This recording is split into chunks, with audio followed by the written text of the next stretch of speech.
Bueno, sí, vamos a continuar viendo...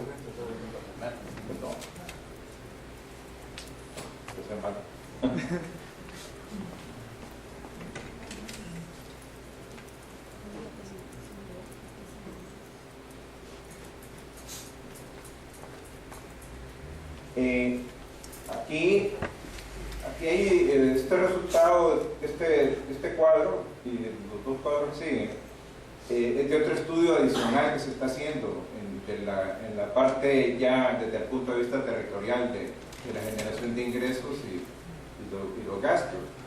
Y podemos ver acá que lo que se hablaba y tanto Mauricio como Rodulio planteaban, que Francisco Morazán es el que genera la mayor cantidad de ingresos tributarios, pero también se queda la mayor parte del gasto público, y podemos verlo acá.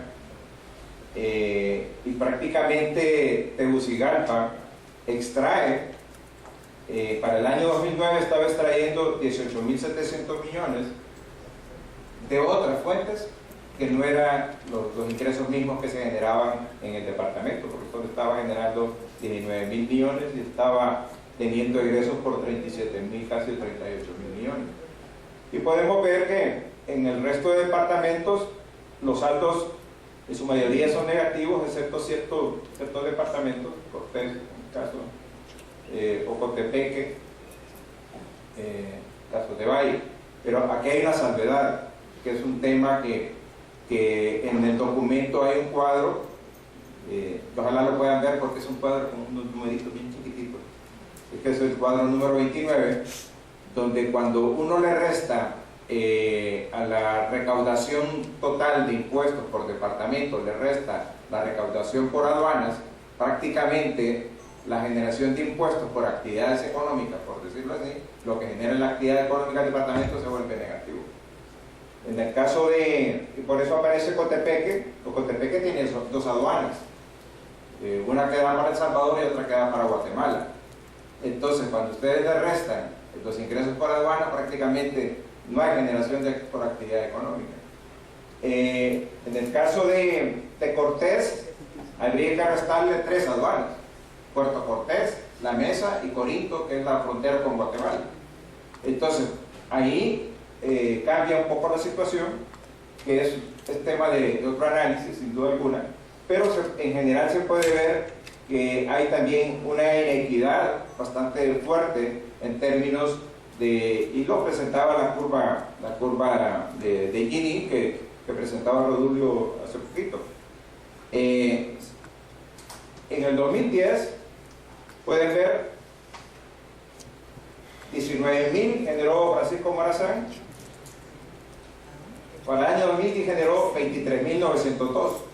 Aquí capta un poco el efecto de la reforma fiscal del año 2010, pero aquí sucedió algo interesante y pueden verse de que Tegucigalpa concentra la mayor cantidad de los egresos del gasto público.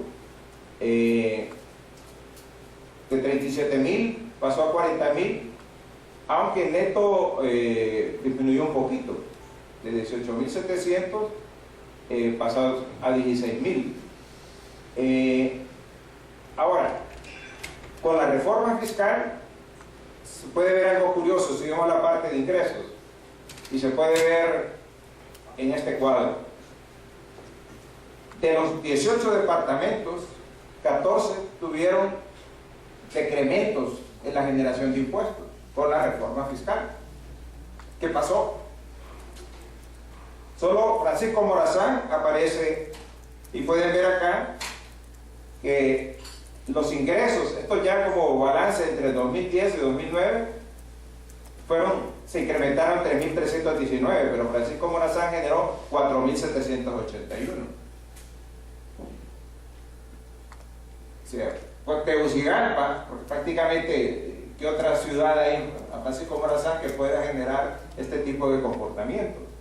Y los otros departamentos, pueden ver El Paraíso, que también tiene la aduana de Las Manos, creo. Santa Bárbara no, pero puede haber un efecto por acá, y Lloro, que son incrementos relativamente pocos. Pero hay departamentos, como el caso de Olancho y Lempira, que cuando lo hacemos proporcionalmente, la recaudación cayó más de 80% de un año para otro. ¿Será que hubo exoneraciones políticas ahí? Pues la pregunta que nos hacemos nosotros, porque no puede haber otro factor que cambie tanto de un año para otro.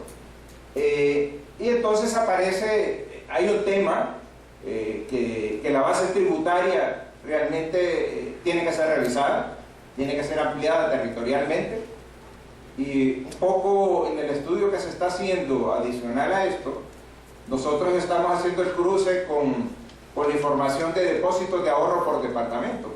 Se supone que por lo que generaba en la información que Rodulio presentó, el estrato que tiene mayor capacidad de ahorro y los estratos de mayores ingresos. Entonces, cuando uno va a ver los ahorros por departamento, hay departamentos que en el periodo 2000 a 2010 se han quintuplicado los depósitos de ahorro, pero la recaudación ha caído terriblemente. Ahí hay un problema de capacidad administrativa de poder ir a esos departamentos. Lo cual, la base tributaria territorialmente está todavía por hacerse. Y aquí solo estamos presentando realmente la parte de impuestos nacionales.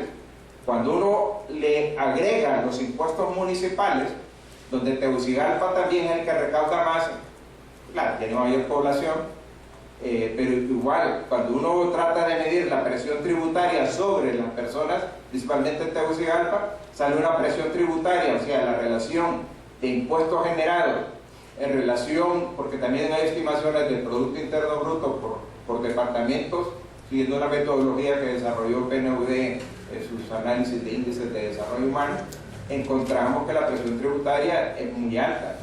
En cambio, la presión tributaria en el departamento de Cortés, vuelvo a recalcar, que es donde presumimos que se concentran las exoneraciones porque no hay claridad de información, hay poca transparencia en ellos, pero si hacemos la relación depósitos de ahorro, impuestos pagados, por cada lempira de depósitos de ahorro en Francisco Morazán, 31 centavos de pago de impuestos, la relación más o menos. En Cortés anda como de 26 centavos por cada lempira ahorrado, pero en promedio el resto de departamentos del país anda con una milésima de centavo en relación a cada lempira de ahorro, lo cual indica que hay todo un potencial de ampliar la base tributaria en términos territoriales.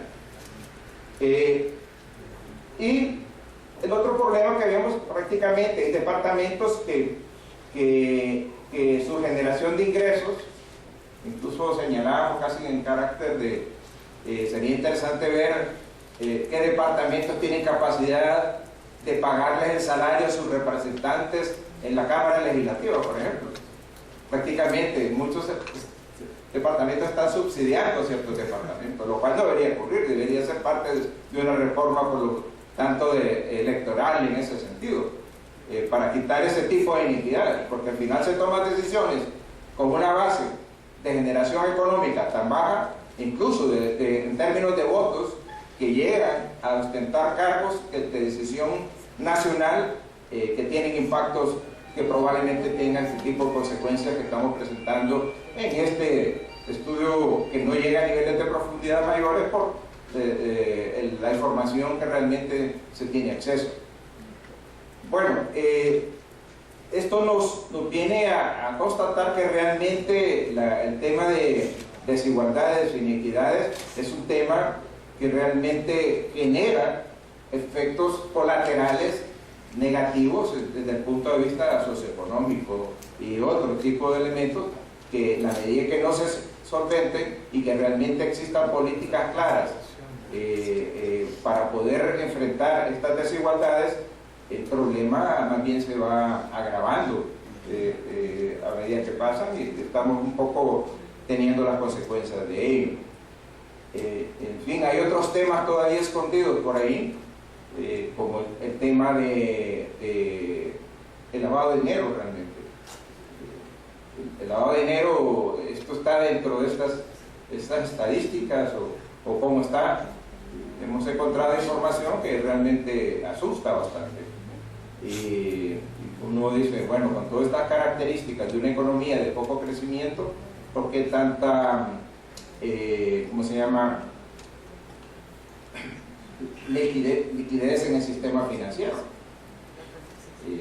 Y eso ha generado otro problema que no está tratado acá, pero es el problema de endeudamiento del sector público, principalmente endeudamiento interno. Ante un exceso de liquidez hay campo fértil para poder realmente entrar a un proceso de endeudamiento interno, que es caro, y que al final viene a generar mayores niveles de inequidades, porque ¿quiénes son los dueños de los sistemas financieros?